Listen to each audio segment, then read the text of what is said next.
Hi guys, Gabe Suarez here. Today we're going to talk about moving off the X with one of my favorite weapons, the shotgun. This can work just as well for anything else, whatever other long gun you happen to be working with. This one, incidentally, is our new jungle gun concept. It's got a fixed brace using the SBA3. We've got a new system that we're installing now. Ghost ring sights. Some guys favor them. There's nothing wrong with them. Very robust. I'll do a separate video on this. This is one of the old school, old style. Okay, it doesn't. Yeah, it's got enough lumens. Nothing compared to the portable Suns that we see today, so popular. But this is just like the one that I carried back in the day. I prefer these to the more complicated ones that are out there now. Fits great on a short little blaster like this. Again, we'll talk about this a little bit later. But anyway, so getting off the X is important in the context of who has the initiative in the fight. The initiative means who is starting the fight. It's really simple. Either you're starting it or the opposition is starting it. If the opposition is starting it, you probably haven't had any warning that this is going to happen. And even if you're generally prepared because you went and got a long gun, doesn't mean that they can't gain a position of advantage on you. If you stay there and shoot it out with them, it's going to be a tie. You're going to get shot. I would rather go through life without getting shot. So far, so good, because I have an understanding of getting off the X. Okay? What that means is where you are being targeted, you move off of that spot. Okay? You're not trying to outrun ammunition. You're trying to get away from where the gun muzzles are pointing. Okay?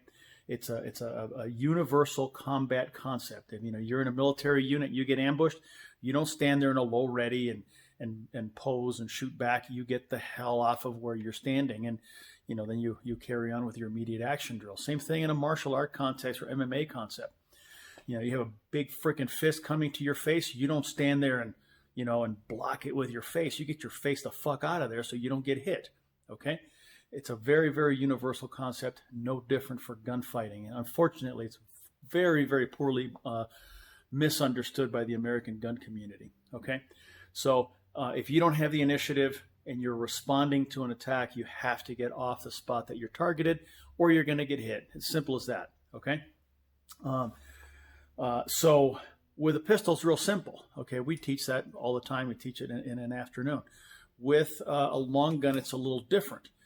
Because it's a much heavier weapon, not as easy to maneuver as a pistol and so on, and it takes a little bit more effort. Okay, so in this video, we're going to show you the methods that we use in class to teach you to get off the X with a long gun. Part of this is transferring the weapon from one shoulder to the next. Okay, it's a little easier to some degree with a semi-auto weapon.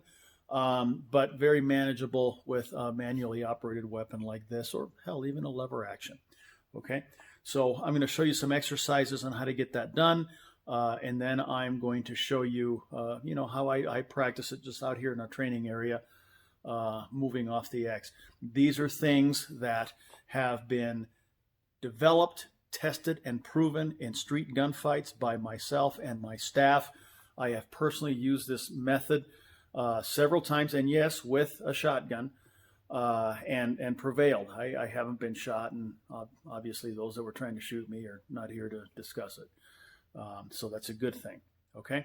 So anyway, this is getting off the X primarily, to the right side, the left side, with a shotgun. There are some intricacies when we're talking about different directional areas on the clock, for example, and maybe, addressing targets behind you and all that sort of thing. But you know what? There's only so much we can put in a video here before people start changing the channel.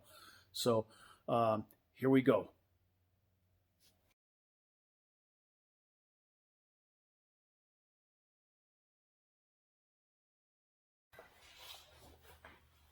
Okay, guys, so I'm going to show you a couple of exercises that are going to work really well to help you learn this transfer of the weapon from one side to the next, okay?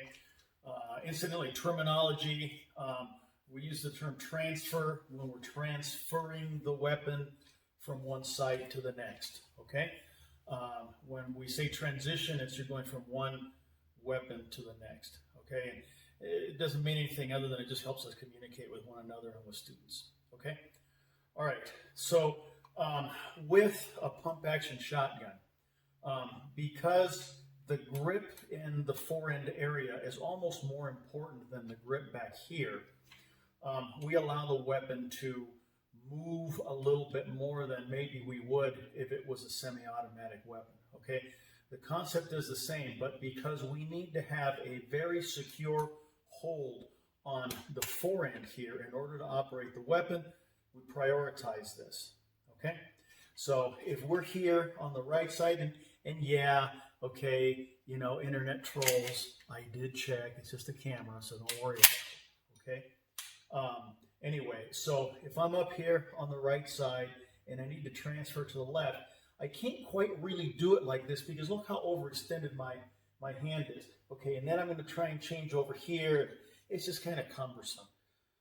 You know, unless you have, you're a true knuckle dragger where, you know, your hands extend all the way to your feet or something like that, you're going to have to make some concessions for the pump action weapon. Okay, is this an argument for semi-autos?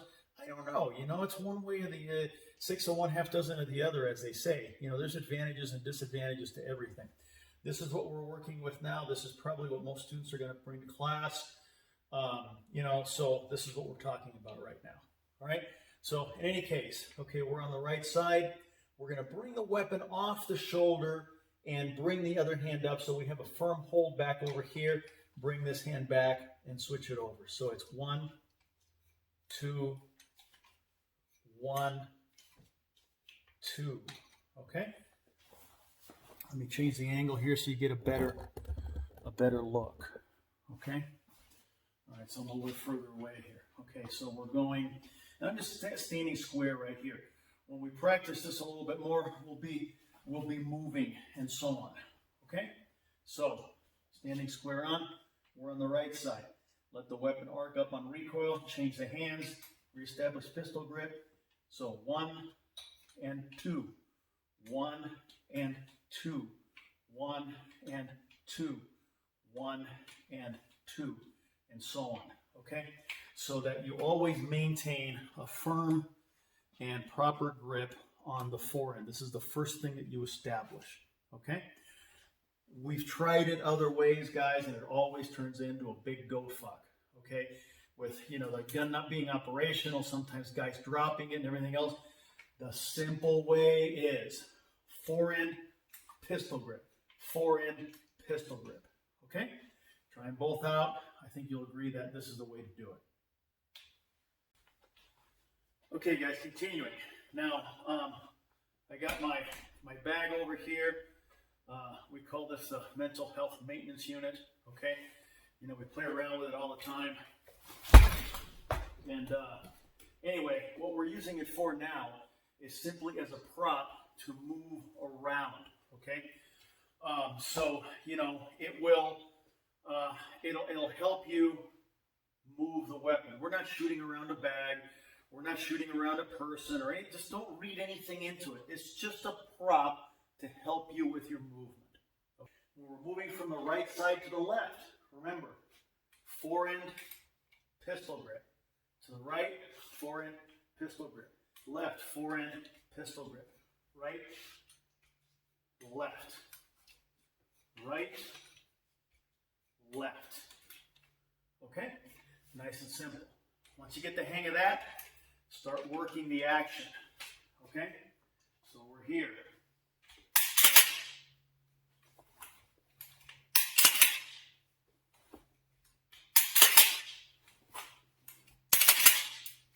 And so on. Okay? So work that quite a bit. Get the hang of it. Teach both shoulders to operate this weapon.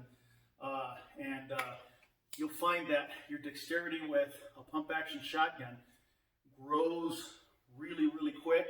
And your ability to fight with it, getting off the X in reactive type environments, will be considerably easier as well.